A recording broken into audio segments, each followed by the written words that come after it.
wa ala alihi wa sahbihi ajma'in. Amma ba'd. Wa al-mu'allif al-imam Abdullah bin Abdurrahman bin Fadl radhiyallahu ta'ala anhu wa nafa'ana bihi wa bihi wa bidumina bidumi salihin amin fi kitabih al-muqaddimah al-hadramiyah ila qawlihi faslun yukrahul iltifat. Itu masuk bab baru, kita selesai dari fasal syurutus shalah.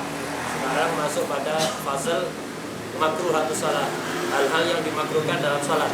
Yang pertama makruh adalah al-iltifat biwajhihi, noleh dengan wajahnya. Kalau noleh dengan dadanya batal. Sebelum assalamualaikum terdengar mim dari alaikum, dari salam pertama. Sebelum alaikum itu terucap, kok noleh dengan dada, itu batal.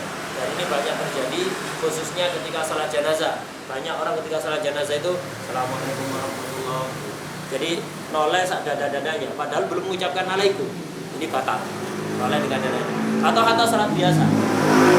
Sebagian imam yang nggak ngerti begitu.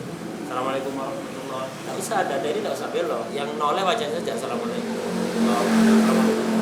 Ini tetap menghadap kiblat. Jadi sebelum terucap alaikum, nolehnya dada itu batal. Yang makruh al-iltifat biwajhihi, wajahnya noleh, itu makruh. Ini pendapat yang mu'tamad. Wakilah haram. Kenapa kok haram? Karena ada hadis Rasulullah SAW bersabda, la yazalullah mubilan alal abdi fi salatihi malam yaltafit. Allah itu selalu menghadap kepada hambanya, artinya memperhatikan hambanya. Bukan berarti berhadapan-hadapan.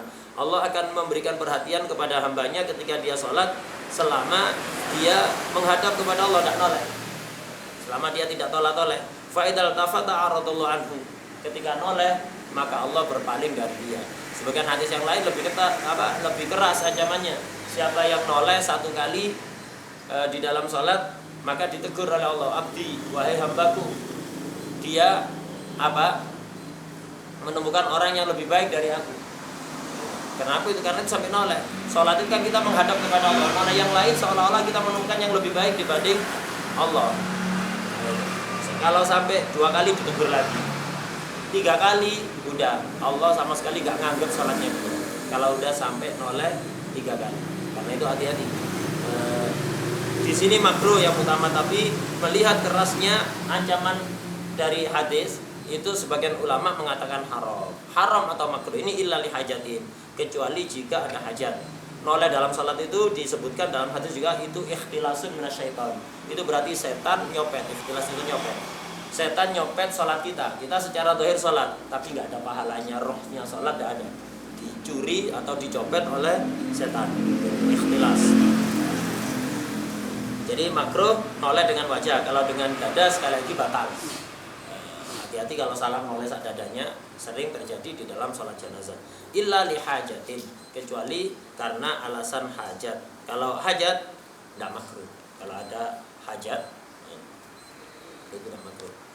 Jadi contohkan dalam kitabnya, sarahnya itu noleh seperti hajat itu karena ada orang yang maksum, seperti ada Nabi. Kita mengkhawatirkan sahabat misalnya ketika sholat dalam kondisi genting, di sampingnya ada Rasulullah SAW, untuk berjaga-jaga memperhatikan apakah dalam bahaya ataukah tidak, noleh tengah-tengah sholat. Nah, itu tidak makruh. Jadi contohnya seperti itu. Kalau ada hajat tidak makruh. Kalau nggak ada hajat, ini yang makruh. Tidak termasuk hajat ketika kita tengah sholat ada bunyi kelontang, itu noleh. Ngapain noleh? Ada apa dengan bunyi kelontang? Emangnya kalau pas tengah-tengah sholat ada cangkir itu mau diambil gitu? Udah, karena itu tidak termasuk hajat itu. Termasuk ketika daras, hati-hati.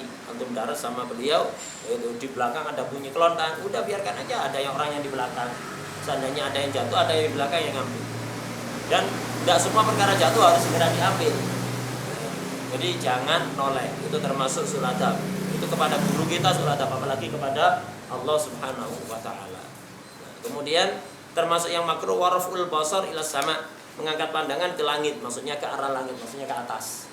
Mengangkat pandangan ke atas, ke atap, ke tengah-tengah sholat. Kamu lihat bukti pas tengah-tengah sholat, kita taruh di atas biar antum nggak melihat ketika sholat. Antum melihat ke atas, itu makruh melihat ke atas. Karena ada hadis Rasulullah SAW bersabda, ma balu aqwamin yarfa'una absarahum fi shalah. Kenapa ini kok ada sebagian kaum mengangkat pandangannya ketika sholat? Layan tahunna intahayantahi, itu ada asalnya ada bau jamak itu dibuang. Layan tahunna au latukhtafanna absaruhum, hendaknya mereka berhenti, menghentikan pandangan mata ke atas itu. Layan tahunna, hendaknya mereka menghentikan melihat ke atas ketika sholat. Kalau tidak, au latukhtafanna absaruhum, atau akan dicabut oleh Allah pandangannya, dibutakan oleh Allah. Buta ini bisa dua macam. Ada buta mata ini, ada buta mata hati. Jadi orang yang kalau sholat suka memandang ke atas itu rawan matanya dibutakan oleh Allah, naudzubillah. Atau lebih parah lagi, mata hatinya dibutakan sehingga nggak bisa membedakan mana hak mana batil. Itu bahaya melihat ke atas ketika sholat. Sholat itu dari awal sampai akhir melihat ke tempat sujud, sebagaimana sudah kita pelajari dalam sunnah-sunnahnya sholat. Melihat ke tempat sujud kecuali ketika asyhadu an la ilaha illallah, sejak illallah tangan diangkat melihat ke telunjuk itu sampai salam. Kemudian termasuk makruh dalam sholat, nggak disebutkan di matan, bisarannya itu ngasih isyarat. Dalam sholat tadi noleh kan makruh, begitu juga ngasih isyarat. Ada orang salam ketika antum sholat, ada orang dari jauh nyalamin assalamualaikum warahmatullah, antum kasih kode pakai tangan gitu, jawab pakai tangan. Atau ada orang lewat nyapa, antum kasih kode pakai tangan, diangkat tangan gitu. Nah, makruh itu di dalam sholat. Itu tak sholat antum masyghul. Pak Etafiknya mengatakan al masyghul la yushghal, orang yang sudah sibuk jangan disibukkan dengan yang lain. Al masyghul la yushghal. Tidak. Termasuk makruhnya sholat waqafu sya'rihi aw saubihi, melipat rambut atau pakaian. Melipat rambut itu bagi orang yang rambutnya panjang, itu kok dilipat, itu makruh. Jadi orang yang rambutnya gondrong itu jangan dilipat. Ya udah biarkan. Pakai kopiah tidak ada masalah, rambutnya tetap panjang. Sebagian orang kan rambutnya dilipat ya, gulung, kemudian dimasukkan ditutup pakai kopiah. Makruh. Kenapa? Rambut yang panjang itu nanti ketika kita sujud dia akan turun, ikut sujud bersama kita. Kalau dilipat di atas kopiah, di bawah kopiah, itu akhirnya nggak bisa turun, nggak dapat jatah dari sujud. Makruh melipat rambut ketika dalam sholat, ketika rambutnya panjang. Atau pakaiannya dilipat, termasuk begini. Hatta antum habis wudhu, habis wudhu udah qomat, atau imamnya menjelang ruku, biasanya langsung takbir ya. Nanti benerkan pakaiannya di dalam sholat, itu makruh dua kali. Makruh dua kali. Pertama, antum ketika takbir lengan bajunya terlipat seperti ini, itu makruh. Nanti di tengah-tengah sholat antum benerkan pakaian, itu makruh lagi, kena makruh dua kali. Maka yang baik apa? Ketika antum wudunya telat, udah qomat baru wudu, akhirnya setelah wudu imam sudah menjelang ruku, udah benerkan dulu pakaiannya. Lu ketinggalan satu rakaat, ahsan. Itu kenapa? Ini tiba pada Rasulullah SAW. Pahala, lu ini kan kalau dapat jamaah dari awal sampai akhir, pahalanya lebih gede. Kalau begitu mestinya antum wudu sejak awal. Kenapa wudunya akhir-akhir? Nah, kalau udah antum hampir ketinggalan, lengan baju masih terlipat, dibenarkan dulu. Itu pahalanya lebih besar banyak. Kenapa? Ini juga pahala ini. Antum benerkan ini ittiba. Benarkan dulu, baru takbir, nututi rakaat dari awal, nututi imam tumaknina ruku, alhamdulillah. Nggak nutut sudah, nanti imam salam nambah satu rakaat. Sama seperti antum baru selesai wudu di masjid udah qomat. Kalau antum jalan tenang, ketinggalan satu rakaat. Kalau antum lari, nututi dari rakaat pertama, mending jalan tenang. Antum nututi dari awal tapi lari, itu melakukan makruh. Tapi kalau antum jalan tenang, ngamalkan sunnah walaupun ketinggalan satu rakaat. Untuk berikutnya dirubah, jangan telat-telat berangkatnya. Nah, seperti itu. Alaikum bisakinah, kata Rasulullah SAW. Kalian tenang, jangan lari. Karena ini pertama makruh, kedua bahaya untuk kesehatan. Karena kalau untuk lari, gerakan jantung itu lebih kencang. Kemudian peredaran darah itu otomatis akan lebih cepat dengan jantung memompa itu. Lah itu bahaya nanti kalau sujud. Itu bisa kena kena serangan stroke atau yang macam-macam itu. Banyak itu bisa pecah pembuluh darahnya dan seterusnya. Bahaya. Itu bahaya. Jadi pertama makruh, mukhalif li sunnah, kemudian kedua berbahaya untuk kesehatan. Kalau mau orang kondisi menggos-menggos sujud, itu sangat bahaya untuk kesehatan. Udah. waqafu sya'rihi, jadi melipat rambut, melipat pakaian itu makruh karena ada hadis umirtu an asjuda ala sabati adum, saya diperintahkan kata Rasulullah untuk sujud pada 7 anggota badan, 7 tulang, yaitu dahi, kedua tapak tangan, kedua lutut, dan kedua kaki. 7, 1, 2, 3, 4, 5, 6, 7. Nah, itu.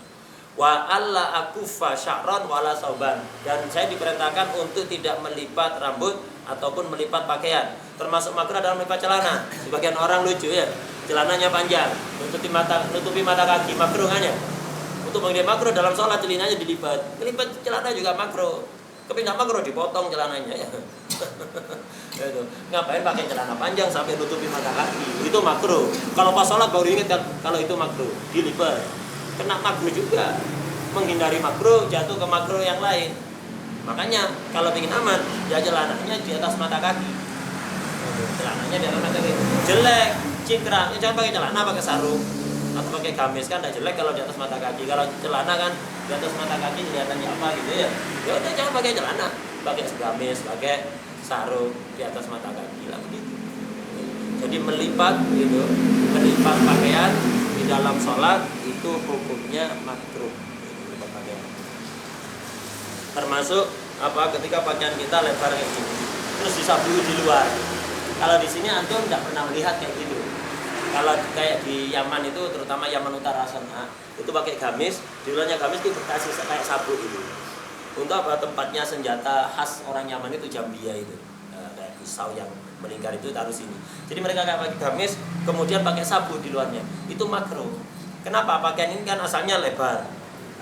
Nanti ketika sujud dia akan ngelembre, bahasa Jawanya itu ngelembre, akan ya sesuai dengan posisi aslinya. Akan turun ketika kita sujud, ikut jatahnya sujud. Tapi kalau antum sabui tertahan, nggak bisa turun sehingga nggak bisa ikut sujud. Makruh pakai sabuk di luar di luar pakaian, atau pakai kemeja dimasukkan ke dalam sarung.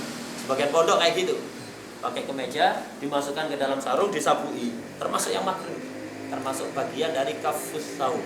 Karena dengan begitu pakaiannya ketika antum sujud tidak ikut turun, tertahan. Itu hukumnya makruh. Kemudian termasuk makruh juga disebutkan di sarannya nggak pakai penutup kepala, itu makruh. Nggak pakai penutup kepala. Pakai penutup kepala itu sunnah. Pakai penutup kepala itu sunnah, baik dengan imamah, dengan putro kayak orang-orang orang-orang Teluk, orang-orang Saudi biasanya pakai kayak kerudung begitu cukup, atau pakai imamah, atau pakai kopiah, atau pakai topi, pakai helm juga. Asal dahinya bisa nempel aja ya. Itu. Yang penting pakai penutup kepala. Jadi sunnah sholat itu pakai penutup kepala. Tidak pakai penutup kepala itu makruh. Sebagian kelompok muslimin itu yang mengaku paling sunnah tidak mau pakai kopiah justru dianggap bid'ah. Ente itu yang bid'ah tidak pakai penutup kepala itu. Nggak pakai penutup kepala itu makruh. Sebagian orang itu di Indonesia ya, kelompok muslim di Indonesia nggak mau pakai penutup kepala, dibuka, itu makruh. Itu. Atau biasanya anak-anak Mesir biasanya tidak pakai kopiah, sholat tidak pakai kopiah, padahal punya kopiah. Itu. Setelah sholat mau harus dipakai kopiah. Ada di sampingnya, mau harus pakai kopiah. Lepas sholat tidak pakai kopiah, artinya lebih ihtiram pada syekhnya daripada pada Allah Subhanahu Wa Taala. Jadi tidak dipakai, kopiahnya ada. Oh berangkat harus ada kopiahnya. Pas sholat tidak ada yang pakai kopiah. Makruh, sholat tidak pakai kopiah. Termasuk juga makruh di sini sholat membuka salah satu dari bahu, sebagian bahunya itu tampak kelihatan. Itu makruh, kayak orang ihram itu. Ihram kalau pas tawaf sunnatnya ketika pakai sunnahnya ketika tawaf itu salah satu bahu itu terbuka yang kanan. Itu tidak ada yang bawa rida ya. Nanti jadi pakai yang kain ihram yang atas itu, yang kiri tertutup, yang kanan ditaruh di bawahnya ketiak. Jadi ini yang kanan ini terbuka. Sunnatnya begitu ketika tawaf. Ketika tawaf sunnat begitu. Kenapa? Makruh ditutupi. Kenapa? Perlu setiap kita lurus dengan rukun yamani. Untuk rukun yamani itu untuk nyentuh, sunat untuk nyium, sunat untuk nyentuh. Istilahnya istilah nyentuh. Sunat itu nyentuh pojokan Ka'bah yang disebut rukun Yaman rukun. Pojoknya kan ada 4. Rukun Yamani, kemudian di sini rukun Hajar Aswad, di sini dan di sini rukun Syamien, 2 Syam. Itu di sini. Di sini enggak sunat disentuh, sini juga enggak sunat disentuh. Yang sunat disentuh ini rukun Yamani. Sunat disentuh, enggak sunat dicium. Kalau bisa nempel ke Ka'bah sunat nyentuh. Kalau enggak sunat, enggak bisa nempel ke Ka'bah jauh, cukup isyarah dengan tangan kode, diangkat tangannya, isyarah menyentuh begitu. Nah, kalau pas Hajar Aswad, Hajar Aswad, kalau bisa nempel sunat nyium dan sujud, nempelkan dahi. Kalau nggak bisa nempel jauh, sangat sulit. Hatta ketika umrah, apalagi haji, hatta umrah susah, perebutan daripada menyakiti atau disakiti orang, nggak usah, menjauh aja. Dari jauh sunnah kita angkat tangan. Nah, kalau tertutup kayak ihram itu kesulitan, diangkat tangannya, kode kita nyentuh, kemudian tangan kita cium. Kalau pas rukun Yamani nggak usah, rukun Yamani sunat gini aja. Kalau pas rukun Hajar Aswad itu sunat kode dari jauh, kalau nggak bisa dekat, habis itu tangan kita cium 3 kali begitu. Nah, kalau ditutup sini mempersulit, makanya makruh ditutup justru bahu kanan, ditaruh di bawah ketiak. Itu ketika tawaf. Selesai tawaf disunatkan sholat sunat 2 rakaat sunat tawaf di belakang Hijr Ismail ini, lurus dengan Hijr Ismail. Ini sunat sholat di lurusnya itu. Nah, ketika sholat banyak kadang itu yang lupa posisi kain ihramnya tetap terbuka bahunya, makruh itu sholat membuka sebagian bahu. Maka kain ihramnya dibenarkan dulu, ditutupkan, taruh, ditutupi kedua bahunya. Itu sunnahnya. Kenapa? Makruh di dalam sholat membuka salah satu bahu, apalagi dua-duanya. Salah satu bahu terbuka itu makruh. Kemudian wawat uyadihi termasuk yang makruh di matanya. Wawat uyadihi ala famihi bila hajah, meletakkan tangan ke mulut atau ke hidung tanpa hajat, itu makruh. Sebagian orang itu sholat itu sering naruh tangannya di hidung. Ya itu ya. Itu naruh tangannya di hidung makruh itu ketika sholat. Dan kebiasaan di luar sholat itu biasanya terbawa dalam sholat ya. Jadi nggak ada hajat, tangan taruh di hidung. Kenapa? Ini maju. Begini kan ya? Nah itu makruh. Ketika sholat atau di mulut, ditaruh di mulut ini makruh. Kecuali ada hajat. Termasuk hajat apa? Angop, menguap. Ketika menguap itu adabnya menguap itu apa? Pertama ditahan. Upayakan tidak jadi. Kenapa? Menguap itu apa? Kita itu dari setan. Ketika kita menguap itu berarti itu dipicu oleh setan. Jadi setan itu entah melakukan apa pada tubuh kita sehingga memancing mulut kita untuk menguap. Nah, antum tahan sebisanya. Sekiranya nggak jadi, ditahan. Terserah pakai tangan kanan atau pakai tangan kiri. Yang paling afdal pakai tangan kiri yang sini punggungnya. Jangan pakai tangan kanan gini, habis itu salaman. Nempel semua di sini. Nah, pakai tangan kiri, pakai punggungnya gitu. Upayakan tidak jadi. Seandainya tetap keluar, nggak tertahan, diupayakan jangan sampai keluar suara. Kenapa? Kalau keluar suara, setan tertawa-tawa, terbahak-bahak, antum membahagiakan setan. Itu kita diperintahkan untuk membuat setan itu jengkel. Nggak boleh membuat setan senang. Diperintahkan untuk membuat jengkel. Nah, ketika antum menguap keluar suara, setan terbahak-bahak. Digagalkan, kalau tidak bisa digagalkan, ditahan, jangan sampai ditutupi dan jangan sampai keluar suara, ditutupi. Jadi at-tasawuf minasyaiton wal mutas minarrahman. Beda kalau bersin dari Allah Subhanahu wa taala. Makanya dianjurkan untuk membaca alhamdulillah. Kalau pas menguap itu dari setan, disunat ditahan, ditutup. Jadi meletakkan tangan kanan atau kiri di hidung atau di mulut itu makruh kecuali ada hajat. Termasuk hajat adalah apa? Menguap, ditutupi, sunnah itu. Kalau tidak ada hajat, hukumnya makruh. Mengucapkan alhamdulillah di bersin waktu sholat makruh juga. Kalau alhamdulillahnya nggak ada masalah, boleh.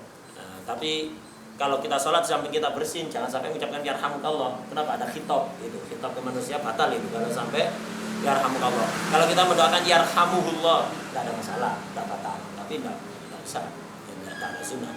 Yarhamuhullah tidak batal. Tapi kalau yarhamuka pakai dhamir khitab itu batal. Karena dalam sholat tidak boleh ada khitab kepada Adam. Bersinnya di dipaksa dari umur. Hah? Kalau bersihnya dipaksa dari umur kita. Buat dua. Adabnya bersin itu disunahkan untuk jangan ditahan, tapi suaranya diminimalisir. Jangan difullkan volumenya ya. Sebagian orang kalau bersin itu kayak soundboard gitu ya. Bikin bergetar yang sekitarnya. Nah, itu tidak adab gitu ya. Jangan ditahan, karena dari Allah itu bersin tidak usah ditahan. Cuman suaranya diminimkan seminim mungkin. Itu suaranya. Jangan ditahan bersihnya. Minar rahmah. Nggak bagus juga untuk kesehatan. Menahan bersin itu nggak bagus. Tapi suaranya dipelankan.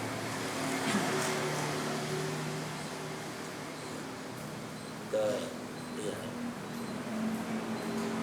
Kemudian ulama di situ membahas menutup mulut ketika ketika menguap itu pakai tangan apa? Kata Imam Nawawi afdalnya pakai tangan kiri. Dan itu memang yang sering diajarkan oleh guru-guru kita, pakai tangan kiri dengan punggungnya. Kata Imam Nawawi pakai tangan kiri. Kalau Ibnu Hajar terserah, pakai kanan atau kiri terserah.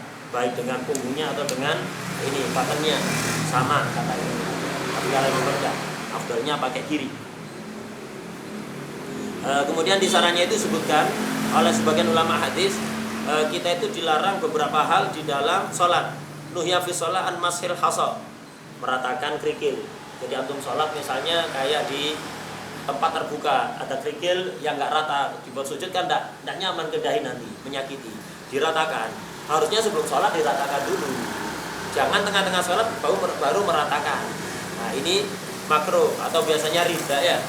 Sebagian orang kan rida ditaruh. Salaf kan begitu. Kalau madhab Syafi'i rida itu sunahnya dipakai dalam sholat. Madhab Syafi'i sunnahnya rida itu dipakai dalam sholat, tapi amalnya salaf dari Sadatun Al-Balawi itu nggak dipakai rida, ditaruh. Itu amalnya salaf. Cuman ketika ditaruh, udah jangan kemudian nanti ketika sujud kadang-kadang posisinya agak miring ya, atau terlalu tebal misalnya. Sebagian orang ketika mau sujud merapikan dulu ridanya, makruh itu. Mestinya sebelum sholat, bukan ketika sholat, makruh. Kenapa? Mengurangi khusyuk, kan bisa menghilangkan. Termasuk itu dilarang an masil hasa. Masil hasa itu maksudnya itu. Kalau taswiyatul hasa nanti, masil hasa itu bukan merapikan batu, tapi ada kerikil yang nempel di dahi atau debu yang nempel di dahi, itu antum usap di tengah-tengah sholat makruh. Jadi usap wajah di tengah-tengah sholat itu makruh, baik walaupun karena banyak debunya, antum sholat di tempat yang kotor. Itu sholat akhirnya debu nempel di sini, kerikil-kerikil nempel ada di dahi, diusap ketika sholat itu hukumnya makruh. Kalau setelah sholat justru sunnah. Begitu salam kita disunatkan untuk ngusap dahi ya, sambil baca zikir setelah sholat. Di tengah-tengah sholat hukumnya makruh. Itu yang pertama makruh. Kemudian wal jabha, jadi ngusap kerikil, wal jabha minat turab, dari debu. Wan nafakh, itu niup-niup di tengah-tengah sholat itu makruh. Sholat niup ya. Kalau sampai keluar 2 huruf batal. Wa tafqiul asabi, itu. Jadi ngertekan jari-jari tengah-tengah sholat. Kadang kunut ya, sebagian tolapa pas kunut ini makruh. Itu kebiasaan orang Majus. Jadi mengkertekan jari-jari itu kebiasaan orang Majus. Kita dilarang itu, apalagi di sholat hukumnya makruh. Kemudian watasbiquha, ini ngapur rancang kayak gini. Itu juga hukumnya makruh. Wasadl, memanjangkan pakaian sampai menutup mata kaki, itu makruh. Wataghtiyatul fam wal anf, nutupi mulut, nutupi hidung tanpa hajat tadi itu makruh. Itu larangan-larangan dalam sholat. Kemudian balik ke matanya, termasuk yang makruh adalah wa mashu jabhatihi, ngusap dahi. Ketika belum salam di dalam sholat, dahinya diusap karena ada kerikil yang nempel atau karena ada debu yang nempel. Nah, itu hukumnya makruh kalau qabla salam. Amma ba'dahu fayusan. Kalau setelah salam justru sunat. Ngusap dahi itu sunat. Jadi salah satu sambil baca zikir. Itu sunat. Sebelum salam yang makruh. Wa taswiyatul hasa fi mahalli sujudihi. Ini juga makruh. Wa taswiyatul hasa, meratakan kerikil. Antum salat di tempat terbuka kayak di pantai, ada kerikil-kerikil, diratakan biar nanti ketika sujud nyaman ke dahi, tidak menyakiti. Diratakan. sebelum sholat mestinya ratakan. Jangan di dalam sholat. Kalau di tengah-tengah sholat baru diratakan begini. Tanpa 3 gerakan mestinya. Kalau 3 gerakan ya batal. Nah, ini diratakan begitu. Itu di tempat sujud itu hukumnya makruh. Kenapa? Yunafil khusyuk. Kebanyakan yang makruh-makruh ini yunafil khusyuk. Inti sholat itu khusyuk. Inti sholat itu khusyuk. Nah, jadi paling inti dalam sholat itu. Jadi apapun tindakan yang bisa menghilangkan khusyuk itu dimakruhkan. Kemudian wal qiyam ala rijlin, berdiri dengan satu kaki, itu hukumnya makruh. Berdiri dengan satu kaki, satunya diangkat, itu disebut as-sofan. As-sofan. Sofan itu berdiri dengan satu kaki. Dalam salah satu hadis dikatakan jika ada seseorang ibadah ada di samping Ka'bah dengan satu kaki, beribadah dengan satu kaki, artinya memaksa diri lebih berat kan, untuk mendapatkan pahala lebih gede selama 70 tahun, tapi di hatinya ada kebencian kepada Ahlul Bait Rasulullah SAW, tempatnya neraka. Beribadah di samping Ka'bah dengan satu kaki 70 tahun, tapi benci Ahlul Bait, percuma, tidak diterima, justru neraka tempatnya. Masalahnya berdiri seperti itu di luar sholat mungkin karena itu lebih berat pada dia akan bernilai pahala, tapi ketika dalam sholat itu makruh itu. Jadi ngangkat satu kaki, berdiri dengan satu kaki padahal kakinya lengkap, nah, itu hukumnya makruh. Termasuk yang makruh juga watakdimuha, takdimur rijil walas watakdimuha, ini makruh, memajukan satu kaki, jadi kakinya tidak lurus, antara yang kanan dengan kiri itu tidak lurus. Ada yang lebih maju, yang kanan lebih maju atau yang kiri lebih maju, itu juga hukumnya makruh. Takdimur rijil walasku habil ukhra, nempelkan satu kaki dengan kaki lainnya, kaki kanan dengan kaki kiri nempel, ini makruh. Itu bahasa Arabnya itu as-sofad. As-sofad. Kalau berdiri satu kaki as-sofad pakai nun. Kalau berdiri dua kaki nempel itu as-sofad pakai dal. Sama-sama makruh, kecuali untuk perempuan. Kalau perempuan justru sunat nempel. Jadi laki-laki itu dalam sholat dianjurkan satu anggota badan dengan anggota badan lainnya itu renggang, termasuk kaki kanan dengan kaki kiri, lutut kanan dengan lutut kiri. Sunat jaraknya itu 1 kilan, 1 jengkal begini. Kalau perempuan tidak, sunat nempel, lutut kanan dengan lutut kiri nempel, kaki kanan dengan kaki kiri nempel. Ketika sujud ini sikunya nempel ke samping badannya ini. Kalau laki-laki tidak, justru tekan, renggang. Jadi perempuan itu kenapa disuruh nempel satu badan dengan badan lainnya, biar lebih tertutup, tidak menampakkan lekuk-lekuk tubuhnya. Karena perempuan itu bukan hanya diperintahkan menutupi warna kulit dengan kain, tapi juga menutupi bentuk badannya. Sekiranya dia itu pakai pakaian, orang itu tidak tahu persis apakah dia gemuk, kurus, seperti apa bentuk tubuhnya. Itu jangan pakai pakaian ketat, Jadi makruh berdiri dengan satu kaki disebut as-sofan, takdimuha tidak lurus, yang kanan dengan yang kiri, dan juga lasku habil ukhra, nempel. Untuk laki-laki makruh, untuk perempuan sunnah.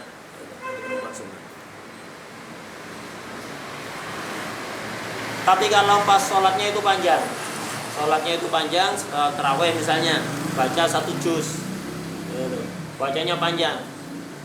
Kayak di sebagian daerah di Kediri sana, setiap malam khatam Quran di tarawih, setiap malam.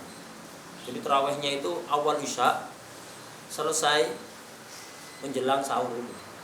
Tiap malam khatam Quran. Itu capek kan berdiri. Nah, kadang-kadang kalau kita capek itu kan berdiri dengan berpijak dengan satu kaki, tapi tanpa satunya diangkat, tidak ada masalah, itu tidak makruh itu. Jadi karena berdirinya lama, mestinya kan kita berdiri itu berpijak pada 2 kaki begini, sama-sama dibuat pijakan. Tapi kalau capek biasanya kan yang satu kita kendorkan, tapi tanpa diangkat, dikendorkan. Jadi berpijak pada yang kanan saja, yang kiri tidak, cuma nempel ke tanah tapi tidak dibuat berpijak.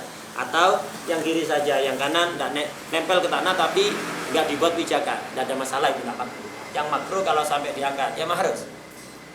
Apa yang makruh? Angkat satu kaki makruh ya. Tapi kalau istirahat dengan cara berpijak pada salah satu kaki sementara, itu tidak ada masalah. Yang makruh itu diangkat.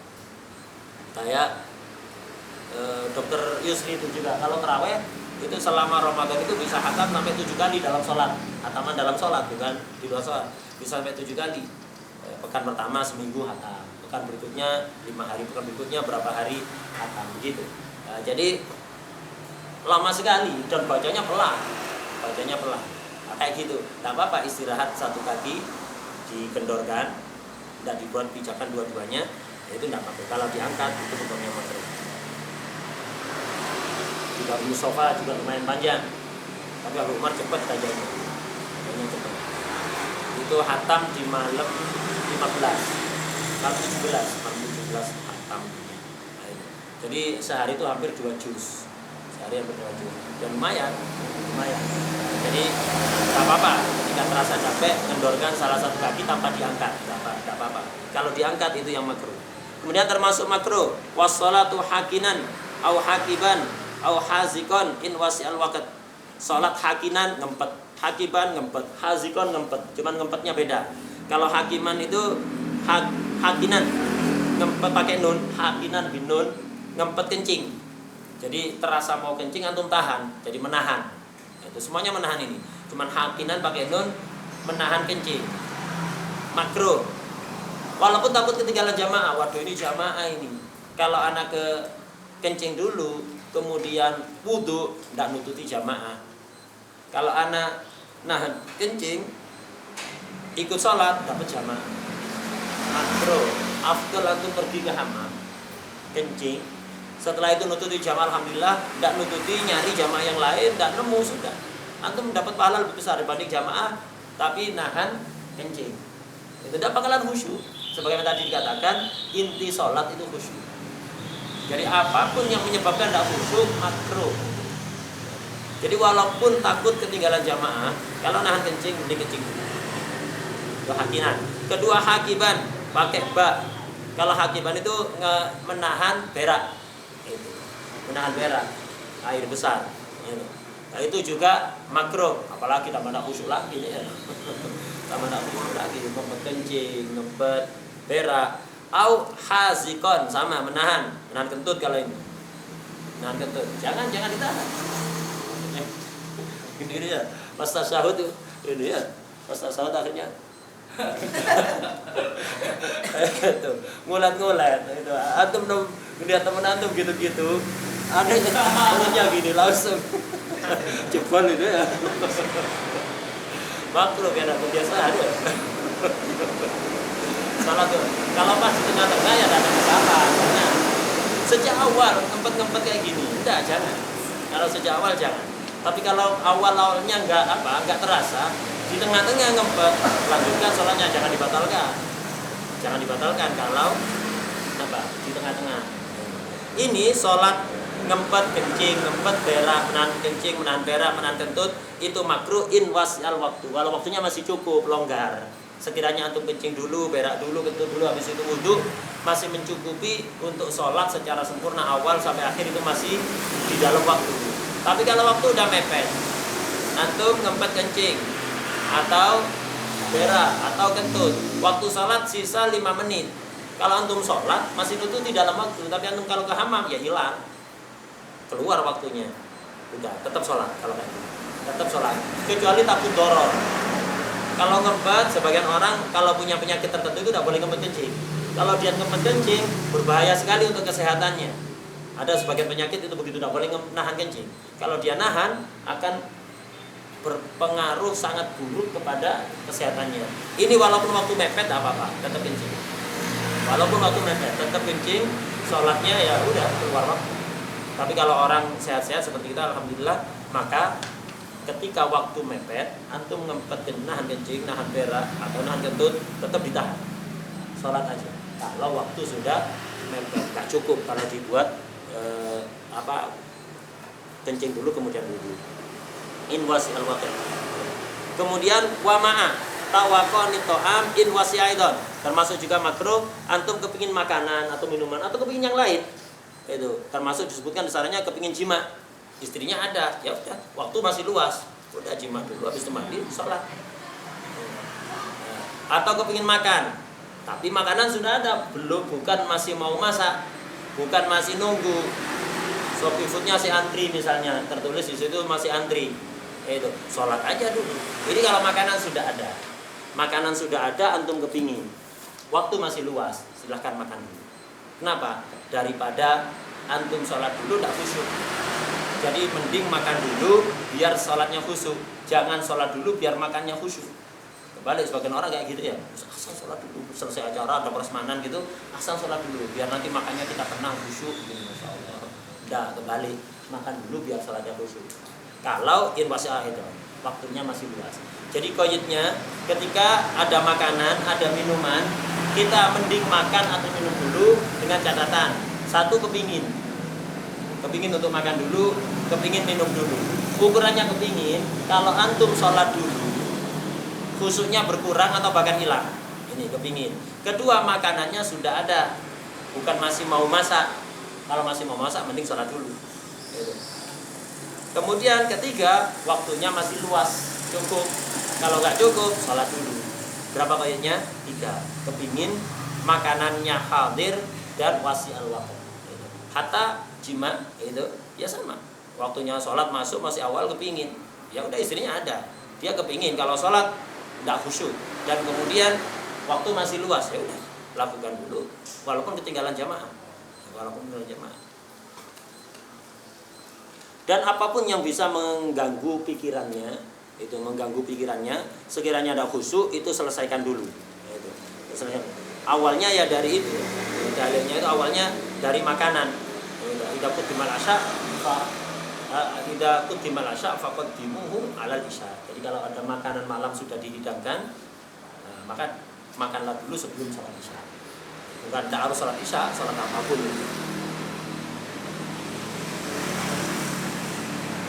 Dan seperti sering diterangkan oleh guru kita, apapun yang bisa mengganggu pikiran kita, itu selesaikan dulu sebelum sholat, biar sholatnya khusyuk.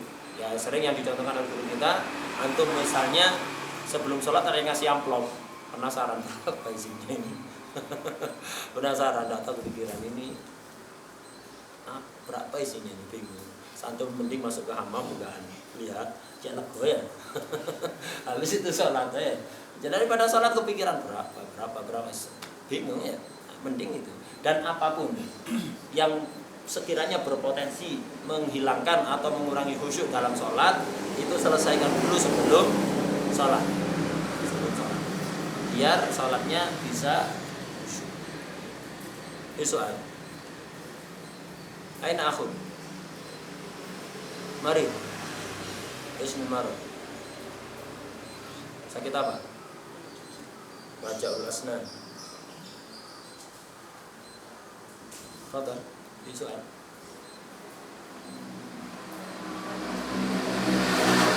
Sholat kan sebelum udah dipaksa-paksa mengeluarkan angin.